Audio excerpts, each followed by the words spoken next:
Assalamualaikum warahmatullahi wabarakatuh. Innal hamdalillahi nahmaduhu wa nasta'inuhu wa nastaghfiruh wa na'udzu billahi min syururi anfusina wa min sayyiati a'malina. May yahdihillahu fala mudhillalah wa may yudlil fala hadiyalah. Asyhadu an la ilaha illallah wahdahu la syarikalah wa asyhadu anna Muhammadan abduhu wa rasuluhu alladzi la nabiyya ba'da. Qala Allah ta'ala fi kitabihil karim, ya ayyuhalladzina amanu taqullaha haqqa tuqatih wa la tamutunna illa wa antum muslimun. Ya ayyuhan nasu taqu rabbakumul ladzi khalaqakum min nafsin wahidah wa khalaqa minha zawjaha wa batha minhuma rijalan katsiran wa nisaa'a wattaqullaha alladzi tasaaluna bihi wal arham innallaha kana 'alaikum raqiba. Ya ayyuhalladzina amanu taqullaha wa qulu qawlan sadida yuslih lakum a'malakum wa yaghfir lakum dzunubakum wa may yuti'illaha wa rasulahu faqad faza fawzan 'azima. Amma ba'du. Alhamdulillah, segala puji hanya milik Allah Subhanahu wa ta'ala. Kita memohon berlindung serta bertobat kepadanya, dan kita bersaksi bahwasanya tidak ada Tuhan yang berhak disembah kecuali Allah Subhanahu wa ta'ala. Salawat dan salam tidak lupa senantiasa kita curahkan kepada Nabi kita Nabi Muhammad sallallahu alaihi wasallam beserta keluarganya, sahabatnya, tabi'in, tabi'ut tabi'in, dan kepada para pengikutnya yang senantiasa istiqomah berpegang teguh di atas sunnahnya Nabi Muhammad sallallahu alaihi wasallam hingga akhir zaman.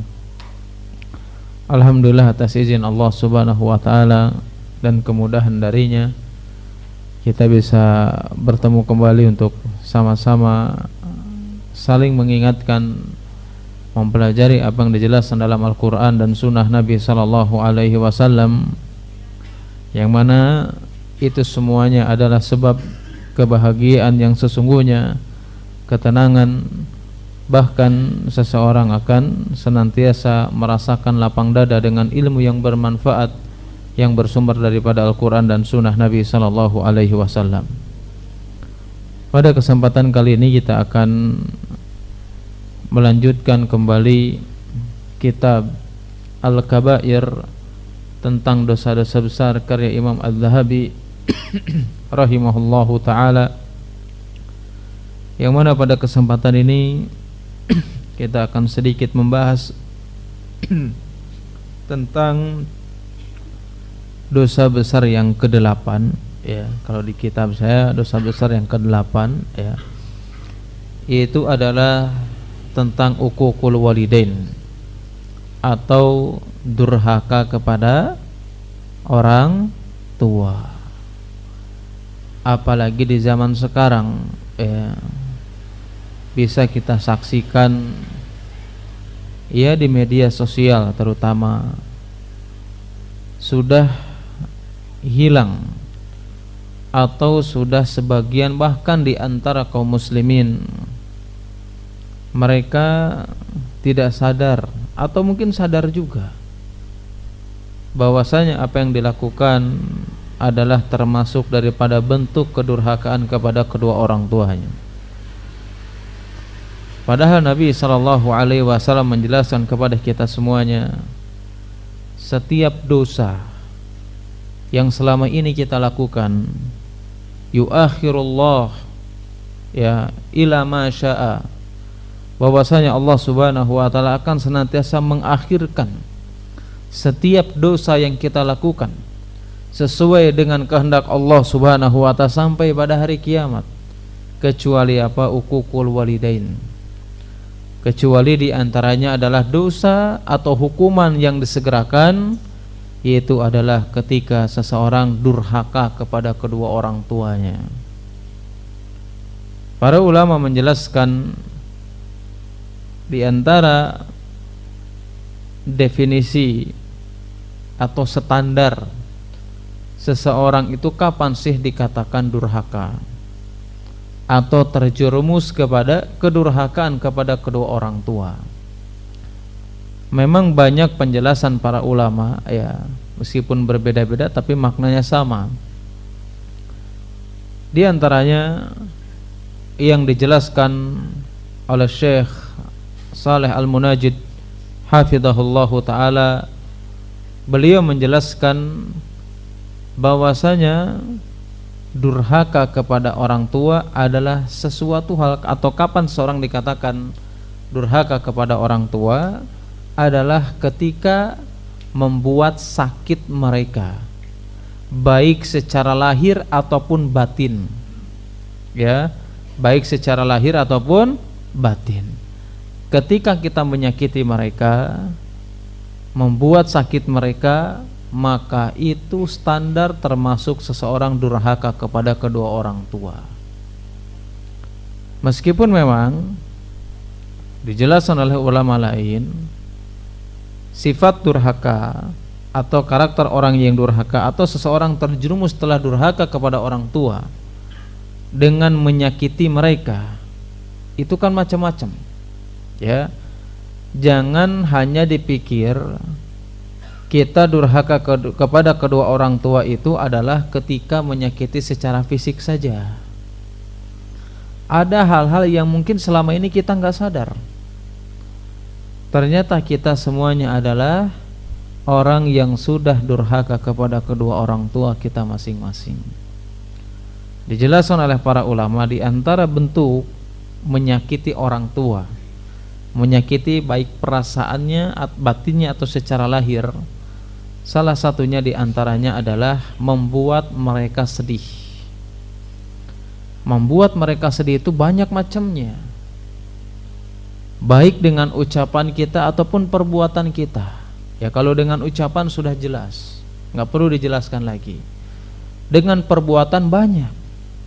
Contoh misalkan, ya, kita bertengkar dengan saudara kita, kita menelpon dengan kata-kata yang kurang baik, baik depan istri kita ataupun dengan saudara kita, yang itu didengar oleh kedua orang tua kita yang menjadikan sedih, itu termasuk daripada bentuk kedurhakaan kepada kedua orang tua.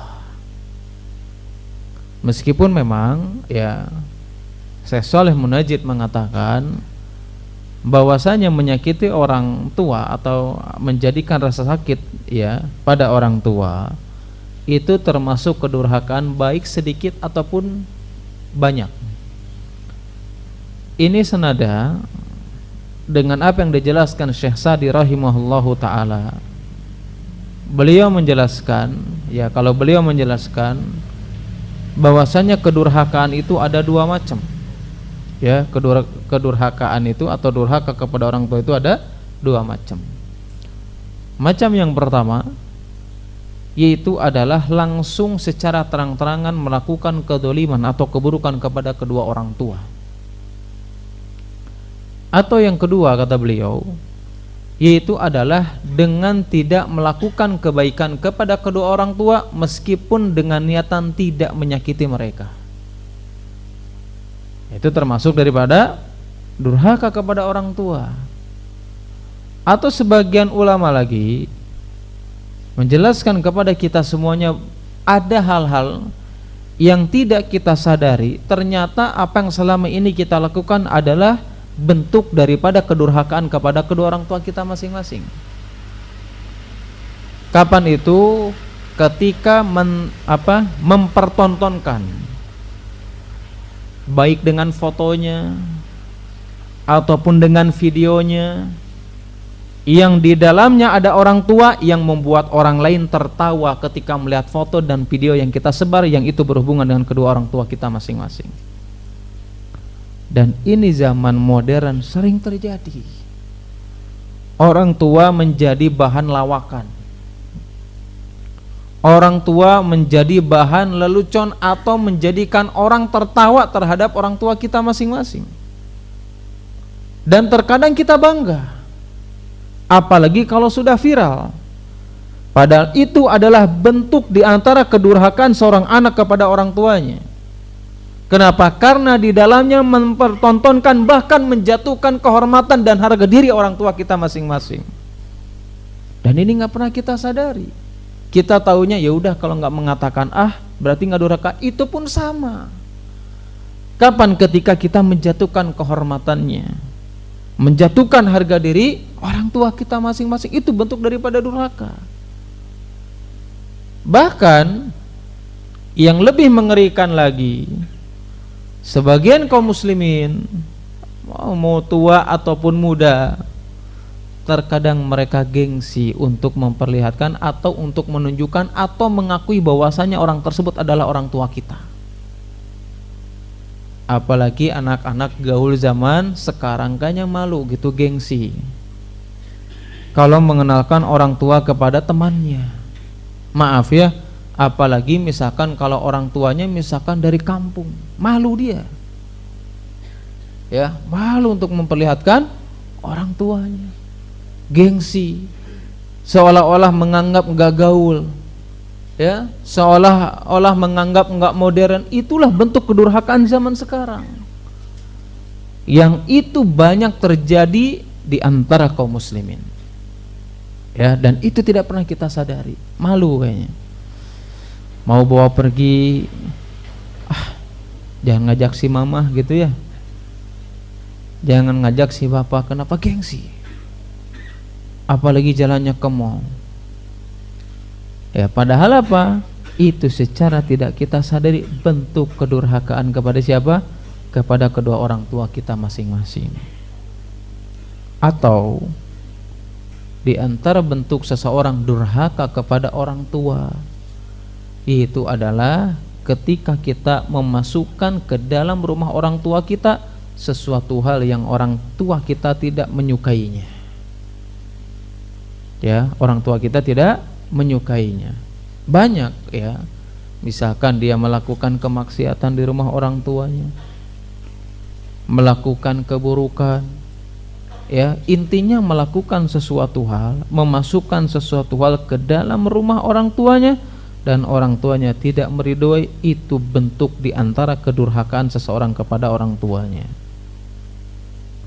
Nah, kalau kita tahu di antara jenis-jenis kedurhakaan, ya, tadi kita jelaskan hadis Nabi SAW.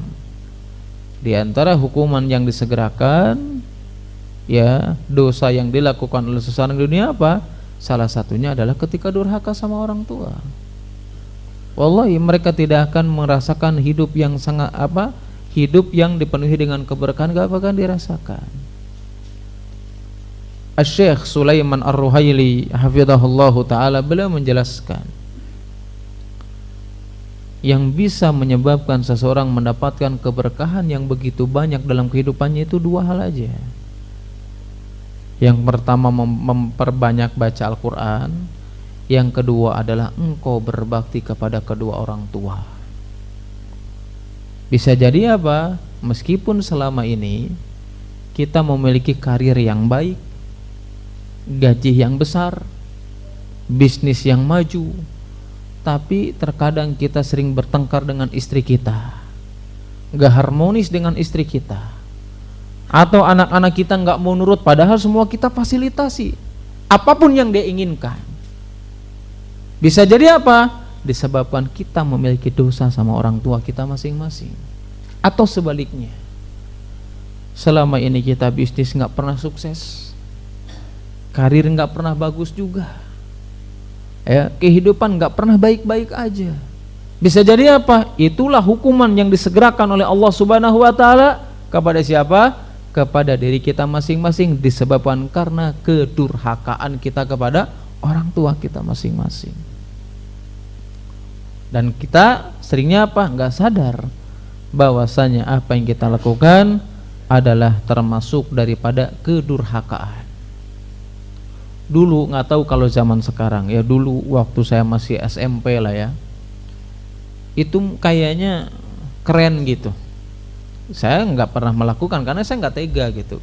Ini ngelihat di lingkungan dulu ya, sering orang-orang itu melaknat orang tuanya sendiri, dan ini termasuk kedurhakaan. Maksudnya gimana? Kalau dulu ya, waktu zaman saya SMP itu sering antara teman satu dengan teman yang lainnya itu memanggil temannya dengan nama bapaknya, ya, memanggil temannya dengan nama bapaknya, atau teman yang satu mengejek bapaknya teman yang lainnya. Kemudian apa? Teman lainnya ikut mencela bapak kita, ikut mencela bapak yang pertama kali dia manggil nama orang tersebut. Itu bentuk melaknat orang tua dengan kelakuan kita masing-masing, dan itu bentuk kedurhakaan. Dan ini sering terjadi, nggak tahu zaman sekarang masih apa enggak. Ya mudah-mudahan nggak terjadi. Manggil nama orang tuanya, ya kalau enggak kita ejek-ejekan nama orang tua. Wallahi itu bentuk kedurhakaan. Itu yang bisa menyebabkan seseorang dibinasakan di dunia ataupun di akhirat kelak. Itu yang menjadikan kita selama ini terhalang dari kebaikan-kebaikan yang selama ini kita harapkan. Padahal Allah Subhanahu wa taala dalam Al-Qur'an ataupun dalam hadis-hadis Nabi sallallahu alaihi wasallam senantiasa menggandengkan antara ibadah dengan kebaikan. Kebaikan apa di situ? Adalah berbakti kepada orang tua. Yang mana kita tidak melakukan kedurhakaan kepada orang tua kita masing-masing. Dalam salah satu firman Allah Subhanahu wa taala yang sangat terkenal, yang sering kita baca, di antaranya dalam surat An-Nisa ayat 36, di situ secara tegas Allah Subhanahu wa taala mengatakan wa'budullaha wa la tusyriku bihi syai'an wa bil walidaini ihsana. Di situ mengatakan apa? Wa'budullaha wa la tusyriku bihi syai'a. Engkau beribadah kepada Allah Subhanahu wa taala dengan tidak melakukan kesyirikan. Kita semuanya tahu inti daripada Islam, inti daripada ibadah, inti diciptakan kita di muka bumi ini untuk mentauhidkan Allah Subhanahu wa taala. Perkara yang sangat agung, inti dalam ajaran Islam. Ternyata apa? Inti ajaran Islam ini, tauhid ini digandengkan dengan amalan yang sangat luar biasa, yaitu adalah engkau berbuat baik kepada orang tua alias tidak durhaka kepada mereka. Dalam ayat lain yang membuktikan kepada diri kita masing-masing, menjelaskan kepada diri kita masing-masing dalil bahwasanya Allah Subhanahu wa taala menggandengkan ibadah dengan kebaikan, yaitu berbuat baik kepada kedua orang tua. Di antaranya Allah Subhanahu wa taala berfirman dalam surat Al-Isra ayat 23. Dan ini juga ayat yang sering kita dengar. Wa qadha rabbuka alla ta'budu illa iyyah wa bil walidaini ihsana. Allah telah memerintahkan kepada kalian untuk apa? Untuk beribadah hanya menyembah Allah saja, tidak ada yang berhak disembah kecuali Allah saja. Dan Allah menyandingkan dengan kebaikan dan amalan yang memiliki kedudukan yang tinggi. Engkau berbuat baik, tidak durhaka kepada orang tua kalian. Dalil yang lainnya yang menjelaskan bahwasanya berbakti kepada orang tua atau tidak durhaka kepada orang tua bentuk rasa syukur dia kepada Allah Subhanahu wa taala. Wajar kalau hidup kita selama ini enggak berkah. Wajar kalau seandainya dalam kehidupan ini kehidupan kita enggak baik-baik aja. Kita mendapatkan rezeki begitu sulit, mendapatkan pekerjaan begitu sulit, bisnis yang enggak pernah maju-maju. Sebab apa? Karena kita enggak pernah bersyukur kepada orang tua kita masing-masing, alias tidak pernah berbakti, justru kita mendurhakainya. Dari mana kita tahu? Salah satu firman Allah Subhanahu wa taala dalam surat Luqman ayat 14. Allah Subhanahu wa taala secara tegas berfirman dalam surat tersebut bahwasanya anishkurli wali walidaika. Ya, bahwasanya apa? Bersyukurlah kepadaku dan engkau bersyukur kepada kedua orang tuamu. Sahabat Nabi sallallahu alaihi wasallam, sahabat Nabi yang termasuk daripada ulama dari kalangan para sahabat, itu Ibnu Abbas radhiyallahu taala anhu, ketika beliau menafsirkan ayat tersebut bahwasanya faman syakarallah, dan barang siapa yang dia bersyukur kepada Allah Subhanahu wa taala, walam yashkur liwalidain, siapapun seseorang yang mengaku sudah bersyukur kepada Allah Subhanahu wa taala tetapi dia tidak pernah bersyukur kepada orang tuanya, tidak membalas kebaikannya, meskipun kita sampai kapanpun gak bisa membalas kebaikan kedua orang tua kita masing-masing. Tapi kata Ibnu Abbas, kalau kamu mengklaim dirimu sudah bersyukur kepada Allah, tapi kalian belum bersyukur sama orang tua kalian, maka tidak akan pernah diterima rasa syukurmu kepada Allah Subhanahu wa ta'ala. Berarti apa? Ini menunjukkan berbakti kepada orang tua, untuk tidak durhaka kepada orang tua adalah kedudukan yang sangat tinggi. Ya, kita semuanya sudah paham. Ya, kita diperintahkan semuanya untuk berbakti sama orang tua kita masing-masing. Makanya tadi dijelaskan, ya, di antara penjelasan Sulaiman Ar-Ruhaili hafizallahu taala, salah satunya adalah cara untuk mendatangkan keberkahan. Bahkan beliau menjelaskan kembali betapa banyak selama ini kesulitan yang kita hadapi belum ada ujungnya, belum ada solusinya. Betapa banyak selama ini kita menghabiskan waktu tapi tidak ada keberkahan di dalamnya. Kenapa? Karena kita nggak mau berbakti sama orang tua kita masing-masing. Ada seseorang yang dijelaskan atau diriwayatkan dalam berbagai banyak riwayat atau dalam hadis Nabi sallallahu alaihi wasallam, bahwasanya Nabi sallallahu alaihi wasallam menjelaskan kepada kita semuanya, yang datang dari Abu Hurairah radhiyallahu ta'ala anhu, yang diriwayatkan Imam Muslim, bahwasanya Nabi sallallahu alaihi wasallam bersabda, rogima anfuhu thumma rogima anfuhu thumma rogima anfuhu. Wakila waman ya Rasulullah. Ya, sesuatu hal, seseorang yang menyedihkan, sesuatu hal yang hina, baik di dunia ataupun di akhirat kelak, itu diulang-ulang 3 kali sama Nabi SAW. Sampai para sahabat bertanya, kila man ya Rasulullah, siapa mereka ini? Siapa yang rugi ini? Siapa yang terhina ini? Maka Nabi SAW menjelaskan dalam hadis tersebut, man adroka walidayhi indal kibari walam yudkhil jannah. Barang siapa yang dia masih ada kedua orang tuanya dalam keadaan tua renta, baik dua-duanya atau salah satunya, tapi tidak bisa menjadikanmu masuk ke dalam surga, maka itulah orang yang celaka, orang yang rugi baik di dunia ataupun di akhirat. Kenapa Nabi SAW mengatakan demikian? Syekh Badr hafizahullahu ta'ala, beliau mengatakan, ya, kenapa rugi? Karena sesuatu hal yang menjadikan kita betul-betul merasakan kesedihan, penyesalan, ya, yang betul-betul dirasakan oleh seseorang. Kapan itu? Adalah ketika kita yang masih hidup menyaksikan salah satu atau kedua orang tua kita dimasukkan ke liang lahat dan kita belum melakukan kebaikan. Wallahi, itu adalah penyesalan yang paling besar. Coba tanyakan sama orang, ya, yang sudah kehilangan bapaknya atau ibunya. Coba tanyakan.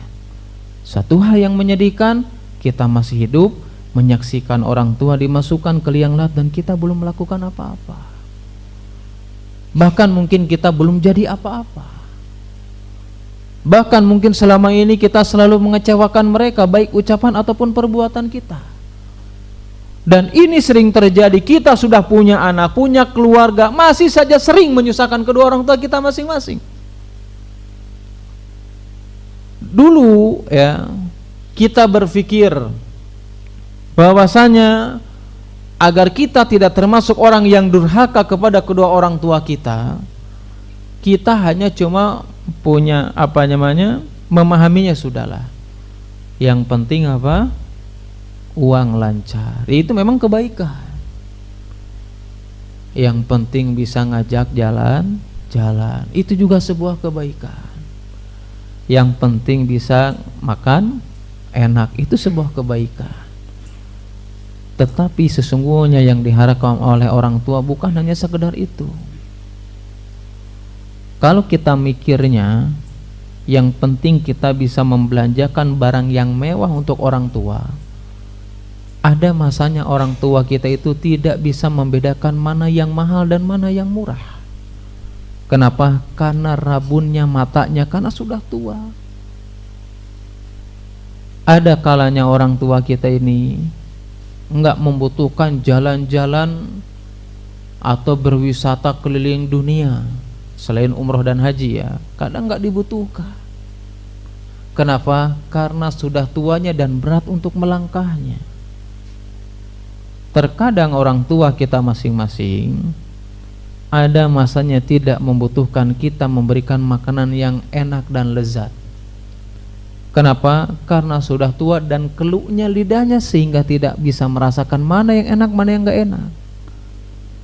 Tetapi yang dibutuhkan oleh orang tua sebagaimana dalam firman tersebut, indakal kibaro. Di situ kalimatnya indak. Indak itu apa? Di sisinya, engkau berada di sisinya. Engkau berada di sampingnya. Engkau menemaninya dalam ngobrolnya, mendengar curhatannya. Ya, kenapa? Karena orang tua membutuhkan itu. Nah, coba kalau kita bayangkan, mungkin sebagian kita sudah mengalaminya, kita bayangkan kalau seandainya orang tua kita sudah enggak ada. Padahal mereka adalah dua pintu surga yang bisa memudahkan kita masuk ke dalam surganya Allah Subhanahu wa taala. Kalau satu hilang berarti satu pintu surga hilang. Kalau dua-duanya hilang berat. Makanya Ibnu Abbas radhiyallahu taala anhu ya, ketika itu ditanya atau didatangi oleh seseorang, yang mana ketika itu orang tersebut curhat sama Ibnu Abbas. Apa curhatannya? Bahwasannya saya ini, ya dia laki-laki, saya ini sudah ngelamar perempuan. Ketika saya lamar, ternyata perempuan tersebut menolakku. Tapi ketika datang laki-laki yang lain ngelamar perempuan yang sama, dia diterima. Akhirnya apa? Saya cemburu dan saya membunuh laki-laki itu. Kemudian apa? Bertanya kepada Ibnu Abbas, adakah sesuatu yang bisa menebus dosanya? Membunuh ini, ya membunuh bukan dosa kecil, dosa besar. Ya bahkan kalau di dunia di penjara juga bisa seumur hidup atau mungkin bisa hukuman mati. Intinya dosa besar. Ini nanya sama siapa? Sama Ibnu Abbas. Bisa nggak apa yang menggugurkan dosa ini? Untuk menebus kesalahan ini apa? Kemudian Ibnu Abbas bertanya, apakah engkau memiliki seorang ibu? Maka orang tersebut mengatakan, tidak. Maka kata Ibnu Abbas mengatakan, kalau kamu tidak memiliki ibu, maka memperbanyaklah bertobat kepada Allah dan melakukan berbagai ketaatan yang bisa mendekatkanmu kepada Allah Subhanahu wa taala. Ketika Ibnu Abbas mengatakan demikian, Atha radhiyallahu taala bertanya sama Ibnu Abbas. Ya, mungkin atau ketika itu bingung. Dia ada orang yang menanyakan bisa menggugur dosanya, menghapus dosanya, yang bisa mendekatkan diri kepada Allah. Kenapa engkau menanya bahwasanya dia punya ibu atau enggak? Kemudian kata Ibnu Abbas mengatakan bahwasanya aku tidak pernah mengetahui suatu amalan yang bisa lebih mendekatkan seseorang kepada Allah alias menggugurkan dosanya selain daripada seseorang berbakti kepada orang tuanya atau kepada ibunya. Artinya apa? Ini dalil yang lebih jelas lagi kepada kita betapa buruk seseorang berdurhaka kepada orang tua dan betapa besar ganjaran yang disediakan oleh Allah Subhanahu wa taala ketika seseorang berbakti kepada kedua orang tuanya. Kita tahu hadis Nabi sallallahu alaihi wasallam, ya, yang hadis tersebut ketika ada seseorang bertanya kepada Nabi sallallahu alaihi wasallam, kan banyak ya para sahabat ini bermacam-macam pertanyaannya ditujukan kepada Nabi sallallahu alaihi wasallam. Ada yang menanyakan akhlak yang paling utama itu apa? keimanan yang paling utama itu apa? Bahkan ditanyakan amalan yang paling dicintai itu apa? Bahkan Nabi SAW mengatakan apa? As-salatu alal waqtiha wa birrul walidain wa jihad fi sabilillah.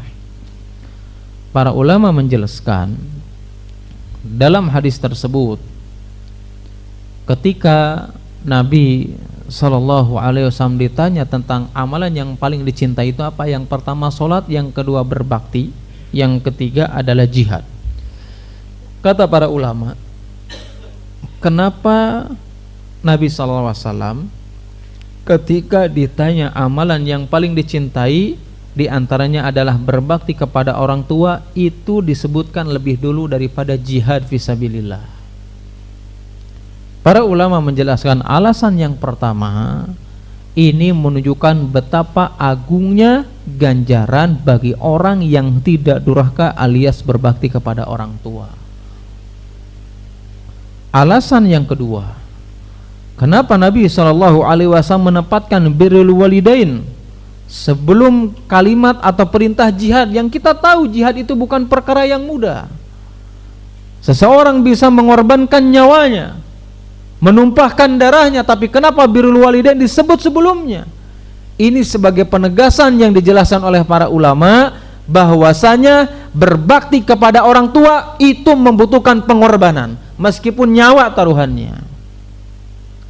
Makanya apa? Disebutkan sebelum jihad. Ya berarti apa? Ulama tadi menjelaskan kedudukannya lebih tinggi. Kenapa? Karena membutuhkan pengorbanan di dalamnya. Meskipun kita harus menjatuhkan kehormatan demi orang tua kita masing-masing. Yang dulu pernah kita singgung tentang kisahnya siapa? Uwais Al-Qarni.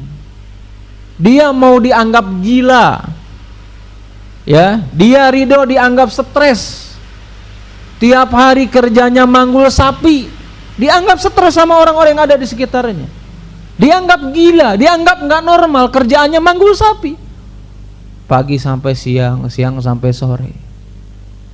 Ternyata apa? Meskipun orang lain menganggap remeh, tetapi tujuannya dia berlatih bagaimana caranya dia bisa mengabulkan keinginan ibunya untuk bisa haji dengan cara digendong dari negeri Yaman ke Mekah. Artinya apa? Apakah di situ enggak ada pengorbanan? Jelas ada, bukan hanya sekedar fisik saja. Kenapa Uwais Al-Qarni melakukan demikian? Karena dia tahu betapa besar kedudukan di sisi Allah Subhanahu wa taala orang-orang yang tidak melakukan kedurhakaan kepada kedua orang tuanya. Dalam surat Maryam, ya, di situ dijelaskan apa yang menjadikan Nabi Isa alaihissalam. Dalam ayat tersebut dikatakan bahwasanya qala inni Abdullah. Kata Nabi Isa mengatakan bahwasanya aku adalah hamba Allah, bukan Tuhan, bukan anak Tuhan juga. Abdullah di situ dijelaskan bahwasanya hamba Allah Subhanahu wa taala. Wa ataniyal kitaba, aku diberikan atau diturunkan kepadaku sebuah kitab. Wa ja'alani nabiyan, dan aku diangkat menjadi seorang nabi. Sudah hamba, dia nabi, bukan Tuhan. Kemudian apa? Wa ja'alani mubarakan aina ma kuntu, dan Allah menjadikan aku memiliki keberkahan dimanapun aku berada. Ya, dimanapun Nabi Isa berada, Allah memberikan keberkahan di dalamnya. Apa yang menjadikan Isa alaihissalam mendapatkan keberkahan? Ucapannya mengandung keberkahan, perbuatannya mengandung keberkahan. Apa yang menyebabkan itu? Dalam ayat tersebut dikatakan, wa usoni bis solati wa zakati madum tuhaya. Aku diperintahkan, diwasiati untuk apa? Untuk sholat, membayar zakat selama aku hidup. Dan yang terakhir, apa yang menjadikan keberkahan bagi Isa alaihissalam? Wabirun biwalidati, dan aku senantiasa berbakti kepada orang tua, alias tidak melakukan kedurhakaan. Betul, kita semuanya tahu bahwasanya hadis Nabi SAW mengulang nama ibu 3 kali, bapak hanya 1 kali. Tapi bukan berarti kita tidak fokus juga untuk berbakti sama ayah atau bapak diri kita masing-masing. Ya mungkin sebagian kaum muslim lebih fokus ke ibunya karena 3 kali sebut, itu sebuah kebaikan. Kebaikan itu. Tetapi kita jangan sampai lupa. Untuk apa? Untuk berbakti kepada ayah kita masing-masing. Ada sebuah riwayat, sebuah hadis, meskipun sebagian ulama ada yang melemahkannya, mendoifkannya sanadnya. Sudah adzan Pak ya? Masuk adzan? Ngikut ini aja apa ngikut luar nih? Ini aja ya. Dalam sebuah hadis tersebut dari Jabir bin Abdullah radhiyallahu taala anhu ya. Saya belum membacakan ayat-ayatnya yang ada di kitab ya. Enggak apa-apa, sama aja nanti ya. Dalam hadis Jabir bin Abdullah tersebut ada seseorang yang mengadu kepada Rasulullah sallallahu alaihi wasallam. Apa yang diadukan ketika itu? Dia mengadu, wahai Rasulullah, bahwasanya ayahku sudah mengambil hartaku. Ya, ayahnya sudah mengambil hartaku. Kemudian kata Nabi sallallahu alaihi wasallam mengatakan, pergilah engkau dan bawalah bapakmu ke sini. Kemudian apa? Ketika orang yang ngadu tersebut diperintahkan oleh Nabi sallallahu alaihi wasallam untuk memanggil bapaknya, Jibril alaihi salam datang menemui Nabi sallallahu alaihi wasallam. Kemudian mengatakan apa? Bahwasanya Allah Subhanahu wa taala mengucapkan salam kepadamu. Dan pesan yang kedua, jikalau nanti seorang bapak tersebut datang, maka tanyakanlah kepadanya sesuatu hal yang dia ucapkan tapi dia belum pernah mendengarkannya. Maksudnya apa? Sesuatu hal yang menjadi apa yang ada di dalam isi hatinya, apa yang menjadi unek-uneknya. Coba tanyakan tentang itu. Kemudian apa? Ternyata Nabi sallallahu alaihi wasallam melaksanakan apa yang diperintahkan oleh siapa? Oleh Jibril alaihissalam ketika itu. Ketika datang seorang ayah tersebut, orang tua tersebut, ditanya ya oleh Rasulullah sallallahu alaihi wasallam, anakmu ini bercerita bahwasanya engkau telah mengambil hartanya. Kemudian seorang ayah tersebut mengatakan bahwasanya apakah dia tahu? Ya, atau tanyakan sama dia.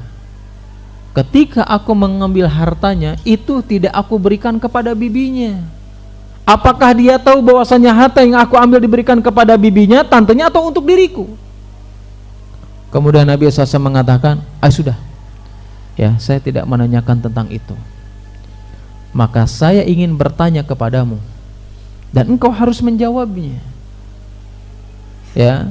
Kemudian orang tersebut mengatakan, demi Allah ya Rasulullah, bahwasanya Allah Subhanahu wa taala senantiasa memberikan keberkahan kepadaku sehingga aku semakin yakin kepadamu. Kemudian Nabi sallallahu alaihi wasallam bertanya, aku ingin menanyakan kepadamu tentang sesuatu hal yang engkau ucapkan tapi belum terdengar di dalam telingamu. Artinya apa? Masih ada dalam hatinya, unek-uneknya, coba ceritakan. Maka aku akan mendengarkan, kata Nabi sallallahu alaihi wasallam. Apa yang akan diceritakan nanti insyaallah setelah salat Isya dilanjut ya. Subhanakallahumma wa bihamdika asyhadu an la ilaha illa anta astaghfiruka wa atubu ilaik. Assalamualaikum warahmatullahi wabarakatuh.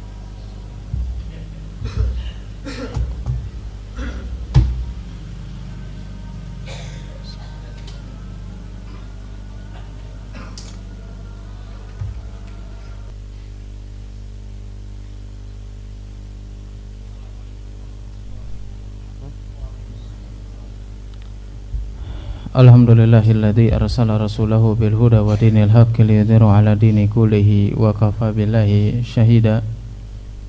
Itulah diantara penjelasan yang dijelaskan dalam Al-Quran dan Sunnah Nabi sallallahu alaihi wasallam terkait diantara betapa agungnya pahala atau ganjaran yang diberikan oleh Allah Subhanahu wa taala bagi orang-orang yang senantiasa berbakti kepada orang tua dan menjauhkan dirinya dari memiliki sifat durhaka kepada kedua orang tua atau kepada salah satunya. Tadi kita menjelaskan salah satu hadis Nabi sallallahu alaihi wasallam yang datang dari Jabir bin Abdullah radhiyallahu taala anhu, yaitu adalah tentang curhatan seorang anak kepada Rasulullah sallallahu alaihi wasallam atau seseorang kepada Rasulullah sallallahu alaihi wasallam bahwasanya hartanya telah diambil oleh bapaknya. Maka Nabi sallallahu alaihi wasallam memerintahkan kepada orang tersebut, yaitu untuk apa? Untuk memanggil bapaknya. Ketika orang tersebut memanggil bapaknya, maka Jibril alaihissalam mengabarkan sesuatu kepada Rasulullah sallallahu alaihi wasallam bahwasanya Allah Subhanahu wa taala mengucapkan salam kepadamu. Dan pesan yang kedua, apabila si bapak tersebut datang atau orang tua tersebut datang, maka tanyakanlah sesuatu hal yang dia ucapkan tapi dia belum mendengarnya. Alias apa tadi? Alias unek-uneknya. Hatinya bicara tapi belum diungkapkan. Karena belum dengar di sini maksudnya belum diungkapkan. Nah, ketika datang bapaknya tersebut, maka Nabi sallallahu alaihi wasallam menanyakan, apakah benar engkau telah mengambil harta anakmu? Maka bapak tersebut menanyakan, apakah dia tahu bahwasanya harta yang aku ambil itu apakah aku berikan kepada bibinya, kepada tantenya, atau aku gunakan sendiri? Maka kata Nabi sallallahu alaihi wasallam mengatakan, sudah cukup, saya tidak akan melanjutkan pertanyaan tersebut.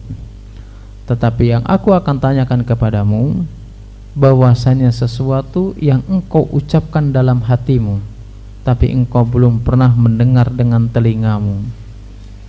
Maka kata Nabi sallallahu alaihi wasallam, ceritakan kepadaku, maka aku akan mendengarkannya dengan baik.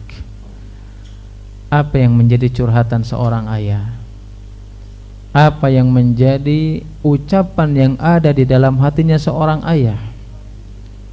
Yang itu sebagai bentuk pengorbanan, yang itu menjadi bentuk motivasi bahwasanya wajibnya kita berbakti kepada orang tua kita masing-masing.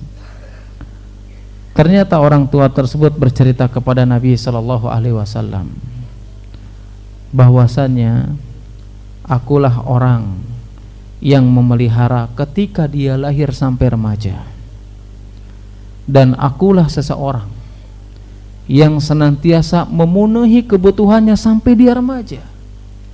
Dan akulah seorang ayah, akulah orang yang senantiasa merasakan kesedihan. Bahkan aku tidak bisa tidur ketika engkau dalam keadaan sakit. Seolah-olah akulah yang sakit, bukan dirinya. Dan aku senantiasa merasakan kekhawatiran terhadap sakit yang sedang dideritanya. Bahkan dia mengatakan bahwasannya akulah orang yang senantiasa merasakan kekhawatiran jika kematian datang kepada anakku, padahal aku tahu bahwasanya kematian sudah ditentukan oleh Allah Subhanahu wa taala. Kemudian ayah tersebut mengatakan lagi kepada Nabi sallallahu alaihi wasallam, di antara curhatannya beliau mengatakan bahwasanya ketika dia tumbuh dewasa, ketika anakku tumbuh dewasa atau ketika anaknya tumbuh dewasa, maka dia mendapatkan cita-cita yang dia impikan dan dia harapkan, dan itulah menjadi kebahagiaanku. Tetapi ketika dia sudah remaja, ketika dia memiliki sesuatu, dia membalas budi baikku dengan perkataan yang kasar, dengan perbuatan yang kasar, seolah-olah bahwasanya dia sudah melakukan kebaikan terhadap diriku. Kemudian dia mengatakan lagi, kalaupun seandainya anakku tidak menganggapku sebagai orang tuanya, maka anggaplah aku sebagai tetangganya dan perilakukanlah engkau sebagaimana engkau memperlakukan tetangganya. Hadis ini menceritakan kepada kita apa? Ternyata apa?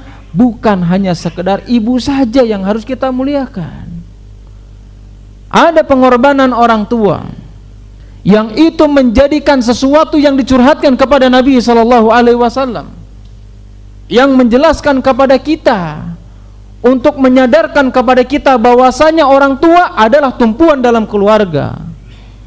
Seorang ayah adalah tumpuan dikala orang lain meninggalkan kita, maka dialah yang menjaganya. Seorang ayahlah yang dijelaskan dalam hadis tersebut yang menjadikan cahaya di tengah-tengah keluarga, yang kita senantiasa mengharapkan kehadirannya, yang canda dan tawanya menjadi penghibur perhiasan dunia yang senantiasa ini kita nantikan, yang selama ini kita tunggu-tunggu. Nah, inilah hadis Nabi SAW yang menjadikan perintah kepada kita betapa besar pengorbanan orang tua kita masing-masing, baik seorang ibu ataupun seorang ayah. Kita tahu seorang ibu itu menanggung beban kita dalam kandungnya selama 9 bulan. Tetapi ayah kita, orang tua kita menanggung beban kita sampai kita semuanya atau orang tua kita dipanggil oleh Allah Subhanahu wa Ta'ala sepanjang hidupnya.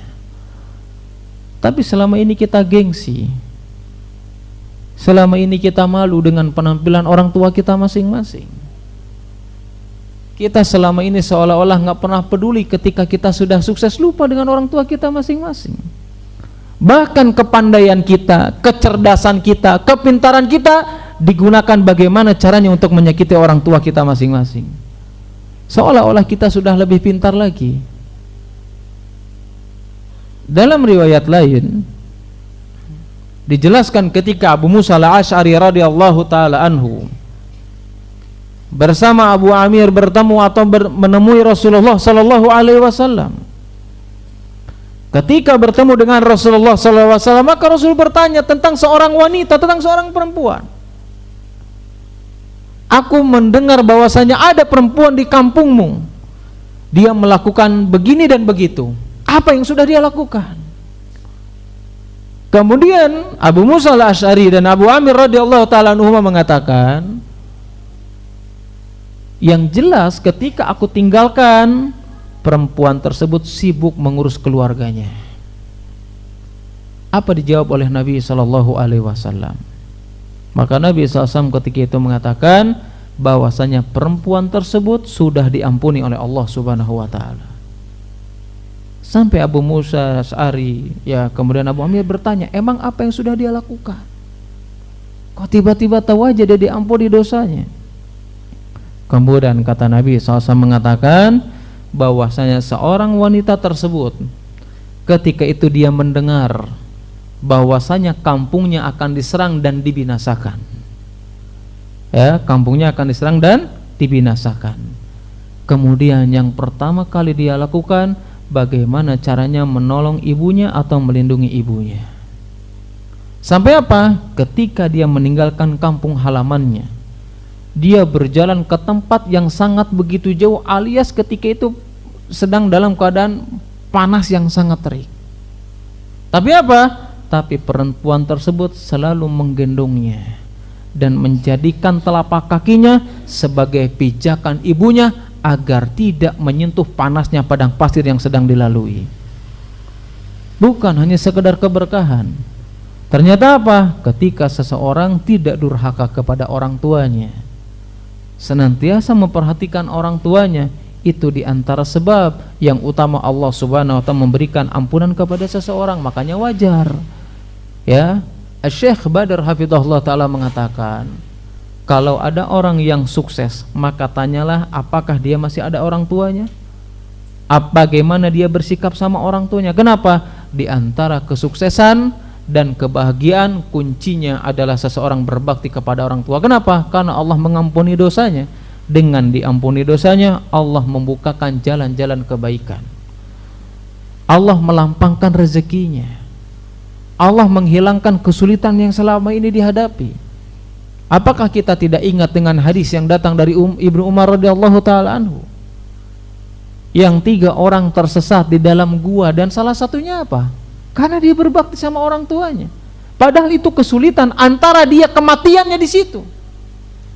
Dan kita tahu orang yang sudah ya terkurung atau misalkan tersesat di dalam gua, nggak ada lubang lagi, ya tinggal tunggu kematian saja. Dan orang tersebut ketika itu nggak ada solusi kecuali nunggu kematian aja. Tapi apa yang menjadikan Allah memberikan pertolongan dari kesulitan tersebut? Masalah apapun yang selama ini kita hadapi, mau pekerjaan kayak mau bisnis apapun, datang sama orang tua kita masing-masing, minta keridhaan kepadanya. Karena Allah Subhanahu wa ta'ala memberikan keridhaan tergantung keridhaan orang tua kita masing-masing. Kita tahu kenapa Allah Subhanahu wa ta'ala memberikan keselamatan orang yang terkurung dalam gua tersebut.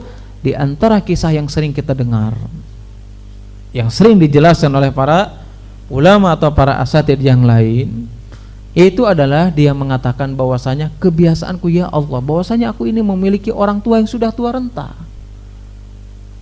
ya, dan dia tinggal bersamaku dan anak-anakku masih kecil. Secara logika yang namanya butuh susu pasti anak kecil daripada orang tua.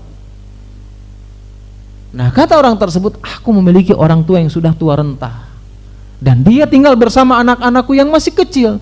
Dan kebiasaan yang aku lakukan setiap kali aku pulang bekerja mencari nafkah, aku memeraskan susu untuk orang tuaku.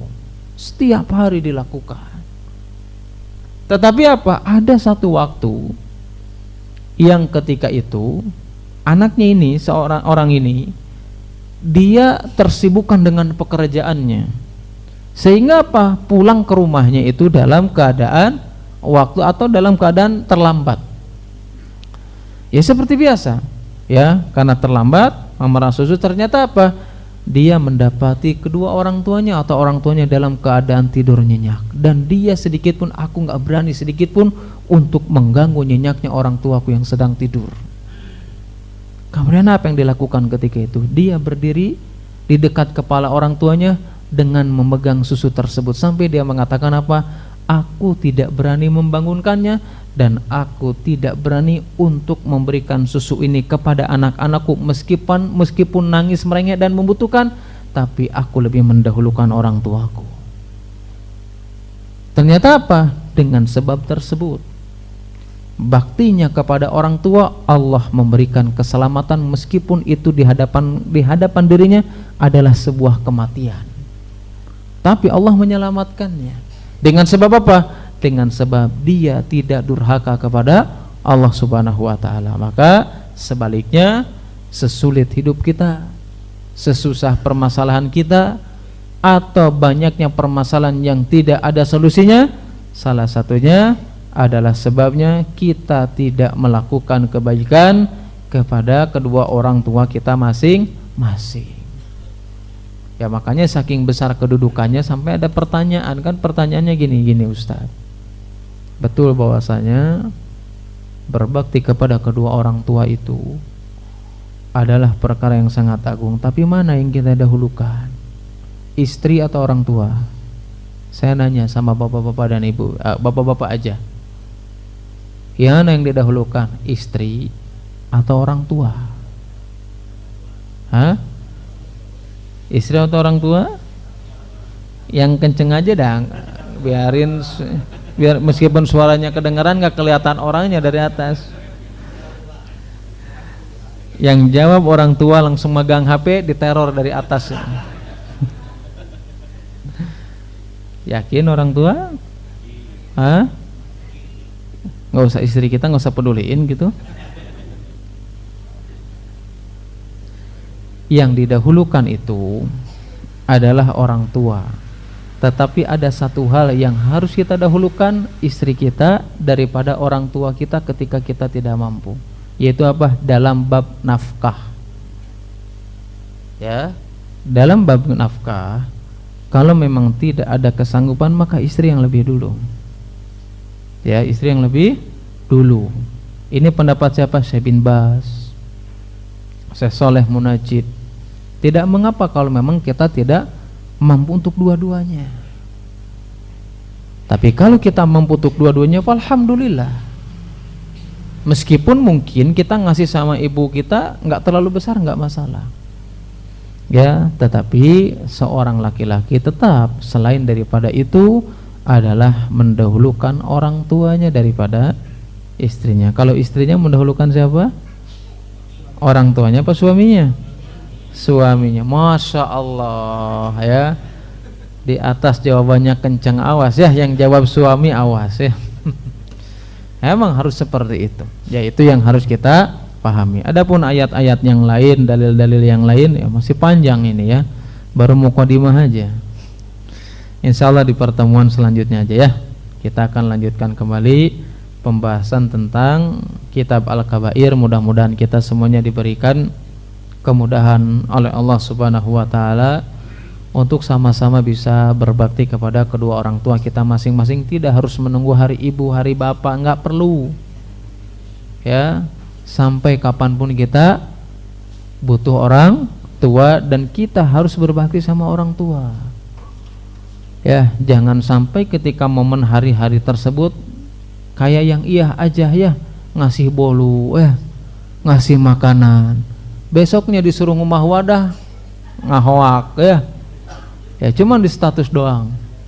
Yang penting itu bagaimana selama kita diberikan kehidupan oleh Allah Subhanahu wa taala, diberikan kesempatan dan bentuk rasa syukur kita kepada Allah Subhanahu wa taala, itu adalah salah satunya melakukan kebaikan, berbakti kepada orang tua dan tidak durhaka kepada kedua orang tua yang sebab daripada malapetaka dan hukuman yang disegerakan oleh Allah Subhanahu wa taala. Ini yang bisa disampaikan, kurang lebihnya mohon maaf. Ada yang mau ditanyakan dulu? Oh nggak ada ya, saya tutup. Selalu nanti dilanjut ya pertemuan selanjutnya, masih panjang. Kalau tidak ada kita tutup saja. Subhanakallahumma wa bihamdika asyhadu an la ilaha illa anta astaghfiruka wa atubu ilaik. Wassalamualaikum warahmatullahi wabarakatuh.